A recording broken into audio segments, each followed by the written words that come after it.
Alors, c'est une baisse de taux qui donne le sourire, on le comprend, au marché financier, puisque la Fed s'apprête aujourd'hui à réduire le loyer de l'argent de 25 centimes, de 0,25%, sauf surprise, colossale surprise. Bonjour Wilfried. Bonjour David. Wilfried Galland, directeur général adjoint de Montpensier-Arbevel.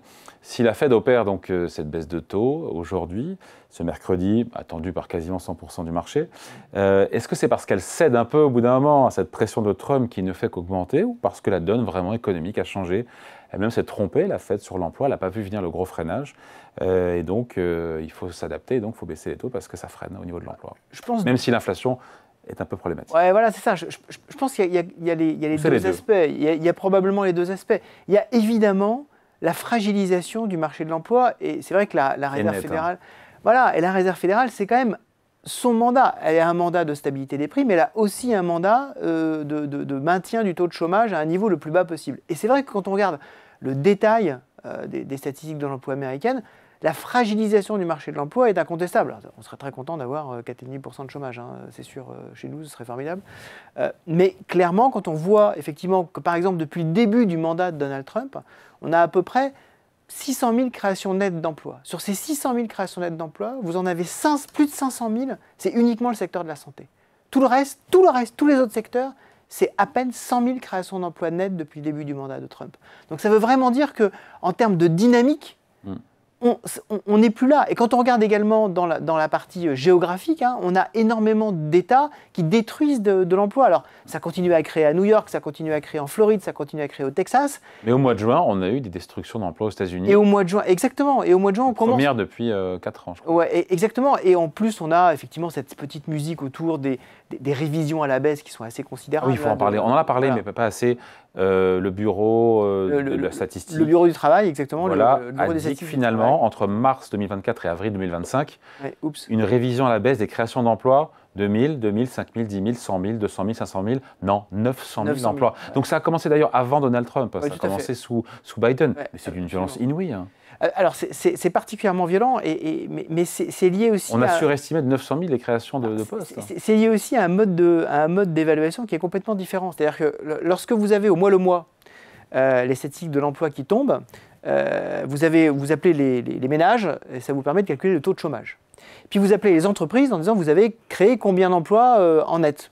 Aujourd'hui déjà, vous avez à peu près 60% des entreprises qui répondent. Avant le Covid, c'était 80%. Hein, donc déjà, il y a un problème statistique. D'échantillons. Voilà, d'échantillons statistiques. Et en plus, donc, après, au bout d'un an, vous envoyez un formulaire aux entreprises interrogées en disant « Bon, finalement, est-ce que vous pouvez me détailler tous les gens qui sont rentrés, tous les gens qui sont sortis ?» Entre le déclaratif un an avant et la réalité. Avec évidemment le numéro de sécurité sociale de chaque employé. Et là, vous voyez le problème. C'est-à-dire que quand vous êtes une entreprise pour laquelle on a un certain nombre d'emplois qui ne sont pas totalement déclarés, bah, vous n'allez pas dire oui, alors lui il est rentré, mais il n'avait pas de numéro de sécurité sociale. Donc vous dites non, en fait, je me suis trompé. Il n'est pas rentré. Et donc, alors qu'il est dans les faits. Alors qu'il est dans les faits. Et le fait qu'on ait eu une montée extrêmement forte de l'immigration de travail aux États-Unis depuis Biden a fait qu'on a quand même cet effet supplémentaire. Je ne dis pas que tout est parfait du côté du bureau du travail aux États-Unis, mais on a quand même cet effet supplémentaire qui est quand même très net, qui explique une partie des hausses. Oui, mais la photo alors sur le marché de l'emploi, parce que si on ne les voit pas dans les statistiques, s'il y a bien des gens qui bossent, ils bossent, ils font tourner la machine. Donc la photographie sur le marché de l'emploi aux États-Unis, c'est quoi? Mais c'est pour ça qu'en fait la statistique qui est probablement la plus solide, c'est celle de ADP, qui est l'entreprise en fait qui fait les feuilles de paye aux États-Unis. Et alors? Quand il vous dit qu'effectivement on détruit de l'emploi privé aujourd'hui aux États-Unis. Depuis quand? Ça fait 3 mois qu'on en détruit, alors plus ou moins, mais on est sur 3 mois sur ADP, on est à peu près flat. Donc ça veut dire. Ok. Et donc ça veut dire que si la Fed baisse de 25 points de base ses taux aujourd'hui, c'est parce que Trump lui tape dessus. Ouais. Et aussi parce qu'il y a un freinage de l'emploi et la Fed doit en tenir compte. Il y a un freinage de l'emploi et la Fed doit en tenir compte tenu de sa position d'aujourd'hui. On a beaucoup parlé de Christine Lagarde qui lui dit on est dans une super position. Quand on regarde la position de la Réserve fédérale américaine, on est avec des taux de 4,25-4,50%, hein, c'est toujours une fourchette, avec un taux d'inflation qui est autour de 3%. et avec un taux de croissance qui certes est autour de 3%, mais dont la moitié de la croissance est liée uniquement aux investissements liés à l'IA. C'est à peu près la moitié de la croissance du deuxième trimestre, c'est lié à l'investissement dans les data centers, dans l'IA en général. C'est la moitié de la croissance aux États-Unis. Donc vous avez quand même une fragilisation. Est-ce que c'est nécessaire d'avoir, ou justifié d'avoir des taux à 4,25, 4,50 compte tenu des statistiques que je viens de vous donner? La réponse est non. La réponse est non. Et donc, probablement donc ça légitime Donald Trump, quelque part, qui demande depuis plusieurs mois des baisses de taux. C'est-à-dire qu'en fait, ça fait quand même un certain temps qu'on se disait que la Fed était un peu en retard. Donc la Fed est en retard aujourd'hui. La Fed est un peu en retard, ouais. Un peu en retard. Alors, toute la question est de savoir jusqu'où elle va aller. C'est-à-dire qu'avoir 25 points de base aujourd'hui, c'est une évidence. Avoir une cible autour... 50 points de base, est-ce que l'économie américaine aurait eu besoin de 50 points de base?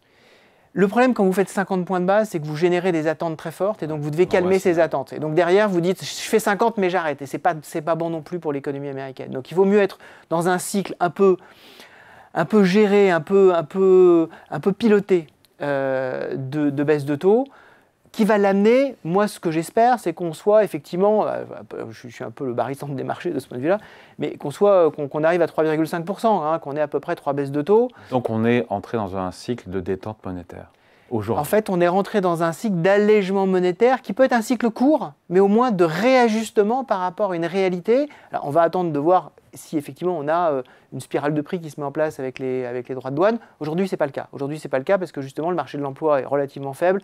Les matières premières sont également relativement calmes.